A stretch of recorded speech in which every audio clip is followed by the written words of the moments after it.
Hello, good afternoon, good evening, everybody. My name is Anthony DeSimone with his newest edition of Penguins Pointers. So let's get started. Today's game, the Penguins defeated the Winnipeg Jets by the score of 4-1. My 3 points on this game overall, I thought it was a strong effort from everybody. Some players came back. Bonino, Malkin, we'll talk about that in a little bit. But seeing them back on the ice, Hagelin had a really good game, 2 goals. Scott Wilson had another good game. Crosby was looking good out there, even though he didn't get on the score sheet. But overall, it was a strong effort from the team. Good 60 minutes of hockey, which is something we haven't seen a lot from the Penguins this season. Hagelin was on point. 2 goals, a lot of chances. He could have easily have had a 3 or 4 goal night with some of the opportunities he had if he could have just converted them or had a little bit of a better luck on his side. And lastly, only 1 power play opportunity. The Penguins did not convert on it.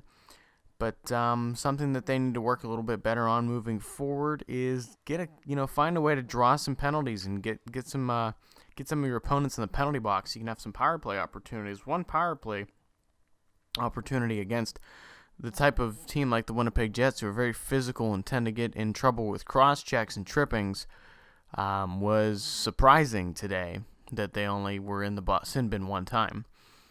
But let's jump down. Malkin, Bonino back. You can definitely see their effects. The lines definitely looked a little rusty after the first period of play, but after having some sit-down talks during the intermission break, they all came back out and were looking really good. Malkin, though not at 100%, was still out there, and you can just see how well that second line works when Malkin, Hagelin, and Kessel are all together. There's a heck of a lot of speed on the winger side, and Malkin is great at orchestrating the plays and drawing attention in so that Hagelin and Kessel can get open, so that was good. Bonino was looking really good as well. Glad to see him back on the ice. So overall, good to see some players coming back from some injuries here. Mata's contract extension, as you guys know, he'll be racking in with the Penguins for the next 6 years at about $4 million a year. Not a bad contract, and some people... we're looking at some other reporter analysts from the NHL Network said that was actually quite a steal of a deal for the Penguins, though it might not look that way right now with how much it costs. They said Mata is expected to develop into a really good defenseman, and he will definitely be great to accompany players like Chris Letang and other strong defensemen like Trevor Daley for the Penguins. So glad to see Mata will be a Penguin for at least the next 6 years. And speaking of which, this actually happened while this podcast was getting recorded, so I decided to throw it in. The Penguins acquired Justin Schultz from the Edmonton Oilers right after the conclusion of today's game. Justin Schultz has 3 goals and 7 assists this season in 45 games, and he's in his final year of his contract. Now, a little bit more breakdown details about this contract. The Edmonton Oilers are retaining 50% of his salary, which means the Penguins aren't going to pay 50% of his owed salary. The Edmonton Oilers will cover that. So that's probably the reason why they're able to get him, considering the Penguins' salary cap is pretty tight, as it always is every season. So there's the 50% retention. He only has 1 year left on the contract, so let's say he doesn't work out too well as a defenseman for the Penguins, then... they can just, decide not to sign him next season. So this is kind of just a little quick pickup. Edmonton, as we all know, is far out of the playoff position, looking for draft picks, and that's exactly what they got from the Penguins. The Penguins have given them their 2016 third-round draft pick. So no third-round draft pick for the Pittsburgh Penguins this season as we go past the postseason and playoffs. But we'll see how he works out when he gets into the Pittsburgh area. We might see him play Monday night. They have not made any comment about whether he will or will not start that night. After that, they head into some other games, such as on the road against the Capitals and then against the Rangers. So definitely we'll have a chance to see him play next week. And I think it's a good acquisition, partially because, yes, we just signed Mata for a contract, but I think we needed another defenseman in all honesty. We need to get a little bit better on the defensive side. I think we have enough talent offensively. Now we need to stack up just a tiny bit on defense so that Fleury and Zakhoff and Murray, if he ever gets back up to the NHL level, have some coverage in terms of when plays are in our zone. So Glad to see that trade, but I will say this. I hope this is the only trade I see from the Penguins. They better not start trying to stack up like they did a couple years ago, and they better not start trading players away. That's just, I'm tired of every season we watch the Penguins and they make these trades, and then we go to the playoffs and it's just a mess. Or like last season, we were literally, the Penguins were crawling to the finish line, and the fans were just sitting there pulling their hair out every night trying to figure out why we could not win a game. So I think, you know what? The Penguins are doing well enough that they are in the playoffs. Yes, it's an 8 seed, but in my opinion, considering all injuries and all that, the Penguins are doing well right now. They've got some solidity back with Malkin coming back. So hopefully the Penguins can stay healthy in this stretch of March. I think the team that we have has a decent shot.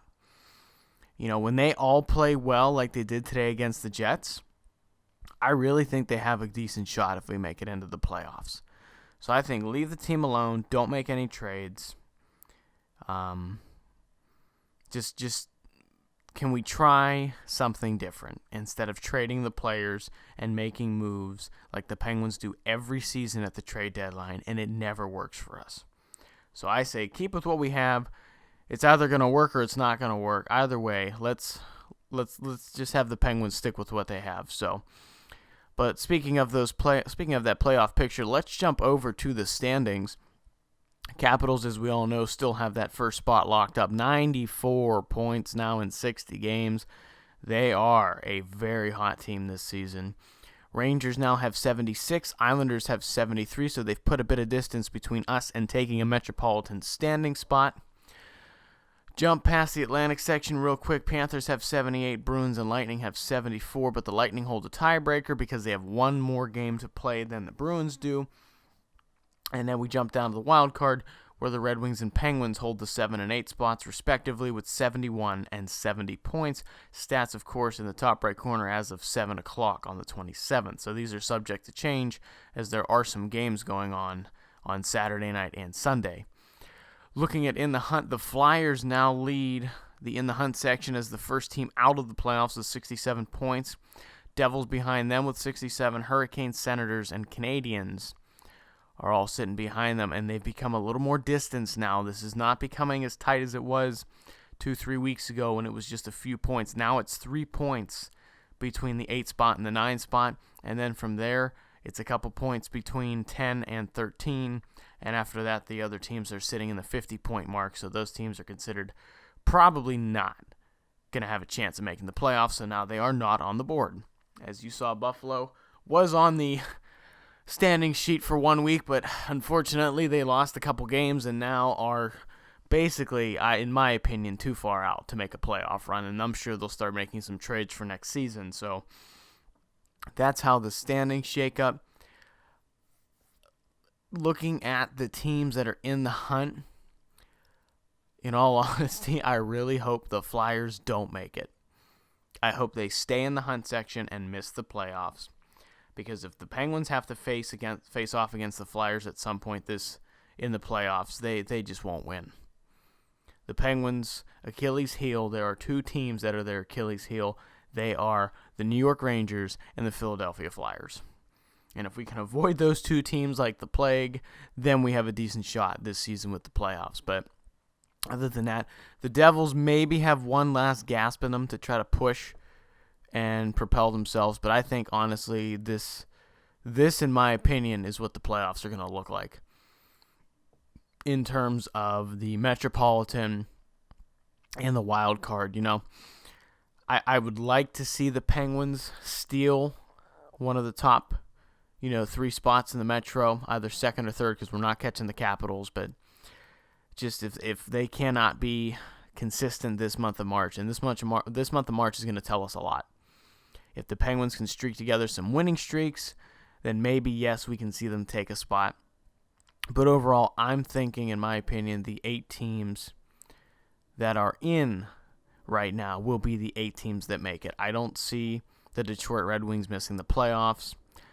I'd hope that the Penguins don't miss the playoffs. The only thing that could really shake up these standings as if there's a major injury on one of the teams that are just on the cusp of the playoff rim per se.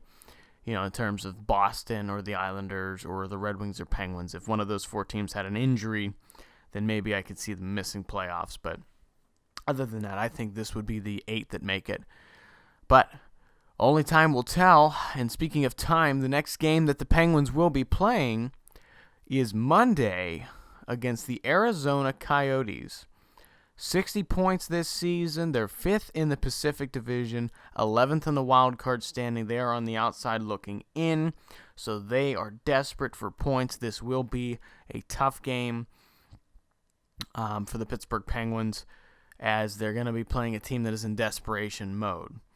So the Arizona Coyotes know they need points. They're going to be coming into Pittsburgh looking to get some points to propel themselves there.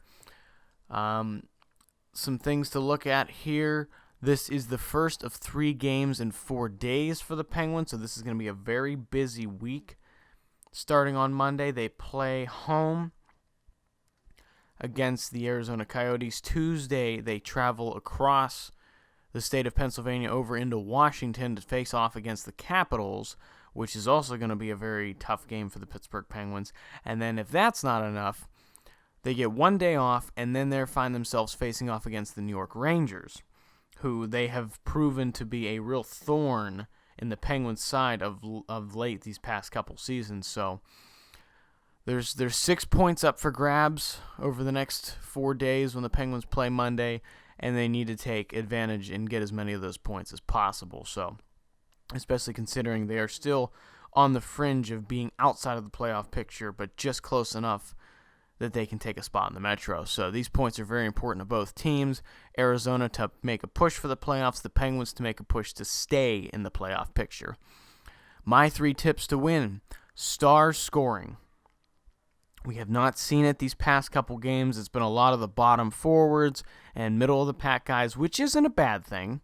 It's good to see production from those guys, and it's nice to see that, especially when your top liners maybe don't have the best game, that you can rely on your bottom forwards to put up some production and your D-men to get some goals.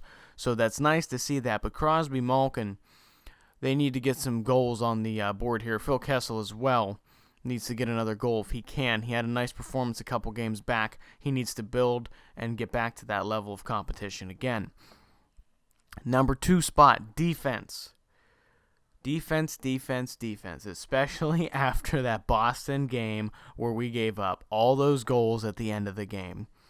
The Penguins need to stop with this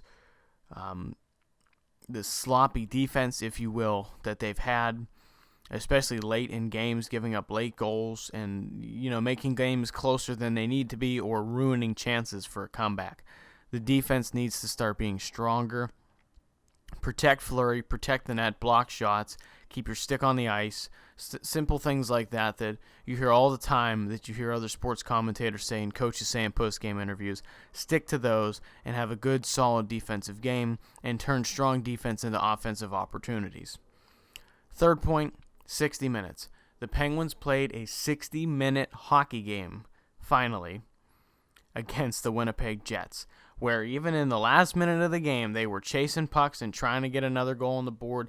That is the way the Penguins have to play if they want to make a strong push for taking one of the top spots in the Metropolitan Division, either from the Rangers or the Islanders. They need to play that 60-minute, high-octane, high-intensity style game if they want to have a shot at that. Otherwise, if they just want to sit around and flirt with all those teams trying to get the wild card, go right on ahead. But they need to play a 60-minute hockey game. They cannot have these periods in the second period and the third period where they're just looking sloppy, passes aren't connecting, they're taking ill-timed penalties. No. Play your 60 minutes of hockey, and the Penguins can go home with 2 points instead of an overtime loss or nothing at all. So just my 3 tips to win that I think they'll need, because they're going to have to match Arizona and their intensity. They're going to bring 60 minutes of hockey because they need the points. They're not too far out of the playoff picture. They know that. They need these points. The Penguins are going to have to match their intensity. So I think if they can play 60 minutes of hockey, have some good defense to cover Fleury, or Zakhoff, whoever they place. And I'm assuming they'll probably put Zakhoff in Monday and then run Fleury in Washington. If they would do it the other way, it would be such a mistake, because we would almost be conceding a victory to the Capitals if we were to stick Zakhoff in there, because this, no disrespect to Zakhoff, it's just the way the Capitals are playing this season. You need your best goaltender in net against them, and that is Marc-Andre Fleury. And if your star players can get their scoring going, then they should be able to match the Coyotes' intensity, and hopefully Malkin, now that he's back, will be healthy enough, maybe get a goal or an assist or two, and same thing with Crosby. So it'll be interesting to see how next week plays out. There are 6 points up for grabs in the early stages of that week, and I believe the Penguins do have another game that weekend as well, so they can have up to 8 points in 1 week. That'd be very beneficial for them. Only time will tell, though. As for now, I'm done. I will catch you guys and gals next time.